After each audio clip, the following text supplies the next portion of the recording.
3살배기 아기부터 공원에서 장기를 두는 어르신까지 남녀노소 누구에게 공룡 아십니까? 라고 물으면 기본 아닌가요? 라는 대답이 나올 정도로 모두가 아는 그 공룡, 바로 티라노사우루스인데요. 1993년 스티븐 스필버그 감독의 영화 쥐라기 공원에서 가장 존재감이 강한 공룡으로 영화를 하드캐리하며 지금까지 강한 고대 육식동물을 떠올리면 모두들 이 공룡을 떠올릴 텐데요. 이 공룡은 이름에 담긴 의미부터가 폭군도마뱀이라는 뜻을 갖고 있으며 키는 약 4m, 몸무게는 약 6톤에 달하며 단단한 골격과 잘 발달된 근육, 그리고 크고 날카로운 이빨로 킹 오브 깡패로 군림했던 티라노사우루스는 백악기에 존재했던 대표적인 육식공룡입니다. 그리고 지금 보여드리는 건 티라노사우루스의 턱뼈 화석인데요. 화석들을 자세히 보시면 한 가지 특이한 공통점을 발견할 수 있습니다. 바로 아래턱에 구멍이 숭숭 뚫려 있는 것이죠. 과학자들은 발견된 화석들 상당수에 이렇게 구멍이 뚫려 있는 것을 보고 이 구멍은 도대체 뭐지? 라는 생각을 하며 구멍의 정체에 대해 의문을 갖기 시작했죠. 아무래도 어마어마한 싸움꾼이다 보니 가장 먼저 생각할 수 있는 것은 다른 공룡이랑 싸우다가 이빨에 물려 생긴 상처가 아닐까라는 생각을 했지만 물린 상처라기에는 구멍이 너무 동그랗고 매끄러워서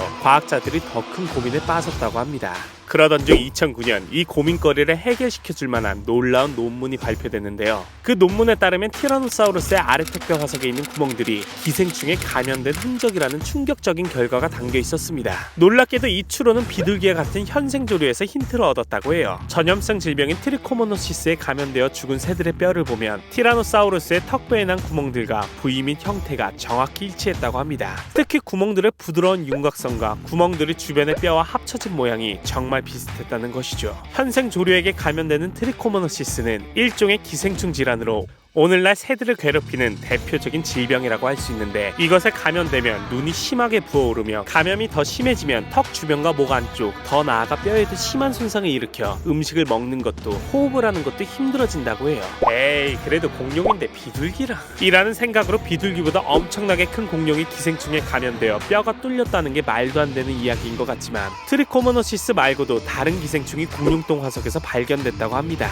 여기서 공룡똥 화석은 기생충 감염뿐만 아니라 공룡이 무엇을 먹었고 공룡의 내장에는 어떤 작은 생물들이 살았는지 알려주는 중요한 역할을 하는데 이 중요한 공룡똥 화석을 조사하던 과학자들이 화석에서 기생충알 여러 개를 발견했다고 하는데요. 그런데 이 알은 도대체 무슨 기생충이었을까? 라고 생각하던 중 1억 년 전 공룡의 피를 빨아먹고 살던 휘팔파리의 소화기 계통에서 오늘날 말라리아 원충과 비슷한 고대종을 발견했다고 합니다. 결국 한 시대를 평정했던 공룡도 기생충 앞에서는 한낱 숙주였을 뿐이었다는 사실이 알려지자 티라노사우루스 턱뼈에 난 구멍에 대해서도 기생충 감염에 의한 변명은 아닐까라는 재평가가 이루어진 것입니다. 그리고 티라노사우루스는 화석에서 기생충 감염이 진행된 정도가 그 두꺼운 뼈에 구멍을 뚫을 정도인 걸 봤을 때 티라노사우루스의 입과 식도 주변의 소화관도 큰 손상을 입었을 것이라고 추측되며 아마 이 구멍을 가진 티라노사우루스는 트리코모노시스로 인한 병 때문에 먹이를 섭취하기 힘들어 굶어 죽었을 가능성이 높았을 것이라고 추측했습니다. 많은 조류를 죽음으로 몰아넣은 기생충인 트리코모노시스가 과거에는 공룡까지도 죽게 만들었다니 정말 놀라운 것 같습니다. 오늘은 티라노사우루스 턱뼈에서 발견된 구멍의 정체와 공룡도 피해갈 수 없었던 기생충 감염의 무서움에 대해 알아보았습니다. 코코브라가 준비한 이야기는 여기까지였습니다. 재밌게 보셨다면 구독과 좋아요 부탁드립니다.